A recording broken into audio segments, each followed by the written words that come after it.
Olá, meus queridos, um grande prazer poder estar aqui com vocês mais uma vez no nosso canal Pensamento Vivo. E eu quero agradecer a sua presença, a sua participação, os seus comentários aí nos vídeos. E nós vamos aqui nesse breve vídeo falar um pouquinho a respeito de exemplos do passado. No segundo livro das Crônicas, o segundo livro das Crônicas, que narra ali o início do reinado de Israel, começando com o primeiro rei, o rei Saul, que era da tribo de Benjamim, e o primeiro rei da tribo de Judá, que foi Davi. Então, o livro das Crônicas vem ali trazendo as crônicas dos relatos bíblicos envolvendo a nação de Israel. Então, no segundo livro das Crônicas, nós vamos falar um pouquinho aqui nessa parte a respeito do problema que aconteceu após a morte do rei Salomão. Então, o rei Salomão foi o segundo rei de Judá, o segundo rei descendente de Davi. Então, ele era o terceiro rei de Israel, mas era o segundo rei de Judá. Davi, depois Salomão. E aí, depois que Salomão morreu infiel, se envolveu lá na idolatria, etc. E na sua velhice, Salomão, como já tinha se desviado da adoração a Jeová, começou a oprimir o povo, impondo regras, leis pesadas e tributos muito pesados para o povo. E aí o povo começou a se sentir muito castigado, porque durante os 40 anos do reinado de Salomão, estava tudo muito bem, havia paz, havia tranquilidade, Salomão estava obediente, mas aí na sua velhice começou a se casar com esposas de outras nações que adoravam outros deuses, e elas trouxeram, Salomão acabou aceitando e implantando a adoração, a idolatria, no meio da nação de Israel, o que desagradou naturalmente a Jeová lá no passado. E aí, depois da morte de Salomão, seu filho Roboão assumiu o lugar. Bem, insatisfeito com o que estava acontecendo, o povo se juntou, nomeou ali Jeroboão para poder falar por eles e pleitear a causa deles perante o rei, pedindo que o rei abrandasse a mão pesada que estava vindo sobre o povo, por causa dos tributos e regras e leis e a opressão. Roboão tinha então que tomar uma decisão. O que o rei Roboão ia fazer? Ia agir com justiça? Ia abrandar? Ia acatar? Ali tentar ajudar o povo como um bom rei? Se você for lá em 2 das Crônicas, capítulo 10, dos versículos 1 em diante, você vai ver que Roboão, a princípio, tomou uma decisão sábia. Foi pedir conselhos aos mais idosos. No relato, então, mostra, 2 das Crônicas, capítulo 10, do versículo 1 em diante, que Roboão foi até os homens mais idosos, aos anciãos, os mais experientes, homens vividos, muitos dos quais talvez até tiveram contato com Davi, viveram ali no período do reinado do rei Salomão, viram a sabedoria de Salomão, conheciam as leis de Jeová, estabelecidas lá no Antigo Testamento, na Torá. Então, homens que poderiam dar um bom conselho a Roboão. E o conselho deles realmente foi sábio e razoável. Foi que Roboão abrandasse a mão pesada, que ajudasse o povo, desse alimento, leis mais justas, menos impostos. E aí o que aconteceu? Roboão, não satisfeito com pedir conselhos aos mais idosos, aos mais experientes, foi pedir conselho aos jovens, às pessoas da sua idade, aos menos experientes. E aí esses disseram que ele deveria fazer a mão dele mais pesada ainda do que a mão de Salomão. Se a coisa estava feia, estava difícil, que Roboão devia se tornar mais difícil ainda para que ele soubesse quem é que manda. Era mais ou menos isso. Mostra para eles quem é que manda, que você é o rei, e que eles têm que te obedecer mesmo. Foi o conselho dos mais jovens. Bem, por causa da sua experiência, os que são mais velhos, espiritualmente maduros, geralmente conseguem prever possíveis calamidades, possíveis resultados de uma decisão. Ou seja, as pessoas mais vividas, mais experientes, conseguem ter juízo. O que quer dizer isso? Capacidade de julgar previamente o resultado de suas ações.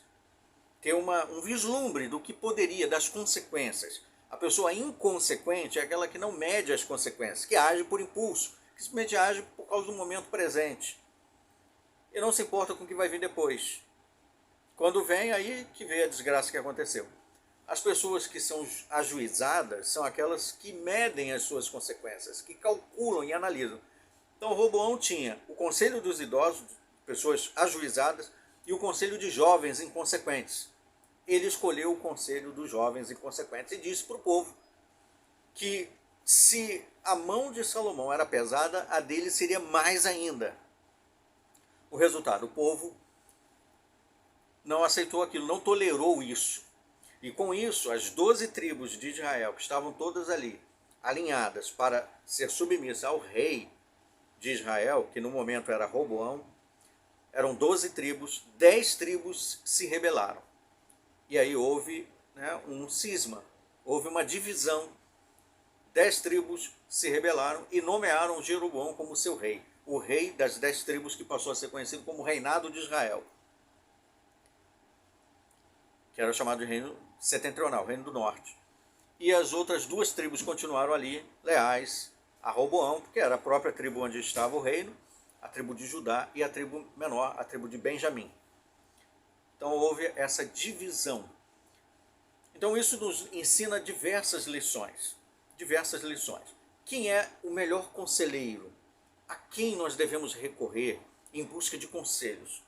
Provérbios capítulo 3, versículos 5 e 6 diz, para que nós, vamos ver aqui na Bíblia, Provérbios capítulo 3, versículos 5 e 6, que nós devemos evitar confiar no nosso próprio coração, na nossa própria mente, porque é falha. Diz aqui, Provérbios 3, versículos 5 e 6. Confie em Jeová de todo o seu coração, não confie no seu próprio entendimento. Então, é imperativo que nós, é necessário que nós venhamos a confiar naquele que é o nosso Criador, que conhece a nossa estrutura, que nos deu o manual de instruções da nossa própria vida. Quem é a melhor pessoa para nós confiarmos? Se nós devemos confiar e acatamos durante a nossa infância, juventude e crescimento, até a nossa maturidade, na orientação e instrução dos nossos pais, porque eles são mais experientes, têm experiência de vida, nossos avós ainda mais, que dirá então daquele que nos criou, que nos deu a vida, aquele que não tem início, o antigo de dias, chamado assim na Bíblia. Em Isaías capítulo 48, versículos 17 e 18, o próprio Deus Criador nos diz essas palavras aqui, que nós devemos tomar a peito para o nosso próprio bem. Ele diz assim, assim diz Jeová, o teu resgatador, o Santo de Israel, eu, Jeová, sou o teu Deus, aquele que te ensina o que é melhor para você, aquele que te guia no caminho em que deves andar. Então, a pessoa mais qualificada para nos dar instrução é o nosso próprio Criador, o nosso Pai, aquele que nos deu a vida. E aí no 18 ele diz que se tão somente nós ouvirmos os seus conselhos e acatarmos os seus mandamentos, a nossa paz se tornaria como um rio, como as ondas do mar, sem fim. Nós deveríamos deixar que ele, como uma voz, falasse atrás de nós, como diz Isaías 30, versículo 21, ouvimos a voz dele dizendo, este é o caminho, andai nele. E quando nós ouvimos a voz de Jeová, nós acatamos a orientação que ele nos dá de escutar o Filho que ele nos enviou. Escutai-o, escutar a voz de Cristo. Em João capítulo 10, do versículo 1 em diante, Jesus fala então que as ovelhas de Cristo, os discípulos de Jesus, ouvem a voz dele, ouvem as instruções dele, e não a voz de estranhos. E muitos dos conselhos que Jesus deu nos alerta para evitarmos falsos instrutores e falsos profetas. Se você for lá, por exemplo, em Mateus capítulo, o capítulo 7, versículo 3 em diante, ele fala para nós tomarmos cuidado com aqueles que se achegam em nós com peles de ovelha, mas por dentro são lobos vorazes. Em Mateus 24 ele fala daqueles que se proclamariam ungidos, Cristos. E nós deveríamos tomar cuidado com esses, evitar ensinamentos estranhos, falsos, que deturpam aquilo que a Bíblia ensina. Esse é um conselho excelente. A voz de quem você vai ouvir? Qual o conselho que você vai ouvir? Aí aparece um indivíduo, ou aparece um grupo de homens, há poucos anos, e fala assim, nós somos a voz de Deus na terra. Tem que ouvir a nossa voz. Aí aparece um indivíduo que diz que ele é o representante de Deus na terra. Aí fala para todo mundo tomar um suco venenoso. Aí quase 1000 pessoas bebem aquilo e morrem, acreditando naquele homem, ao invés de ouvir o conselho de quem tem mais experiência, que é o nosso Criador, o seu Filho que veio e nos deu instruções. Ao invés de seguir o que Jesus falou e o alerta dele, vai escutar a voz de um homem. O conselho bíblico é: não confie nos homens, nos nobres. Salmo 146, versículos 3 e 4 está lá.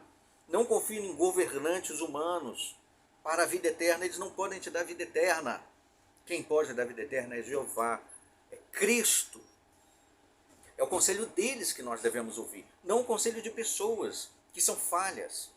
Jeremias 10, 23 diz: bem sei, ó Jeová, que não é do homem terreno que anda o seu caminho, não é do homem que anda o dirigir o seu passo. Então por que confiar em homens para a nossa salvação? Já que eles não podem nem dirigir o próprio passo para a vida eterna. A nossa vida eterna está alicerçada na nossa fé em Cristo. Então é no conselho dele, da sua palavra, que nós devemos nos agarrar, e não no conselho de homens. Então, o que aprendemos do exemplo de Roboão serve para a nossa vida cristã atualmente, para a nossa vida e para o nosso ministério cristão. Se queremos ter vida eterna, se queremos viver realmente felizes, são os conselhos da Bíblia, o conselho de Jeová, o conselho de Cristo, o conselho que ele inspirou na sua palavra, que deve servir de guia para nós, e não meros seres humanos cujo ensinamento e entendimento muda com o passar do tempo, modifica-se, prova-se errado com o passar do tempo, mas o de Jeová permanece para sempre. Bom, esse é uma breve reflexão que eu queria fazer, né? Estou tendo aqui a oportunidade, quero agradecer a todos vocês aí pela atenção. Até os nossos próximos vídeos. Até lá.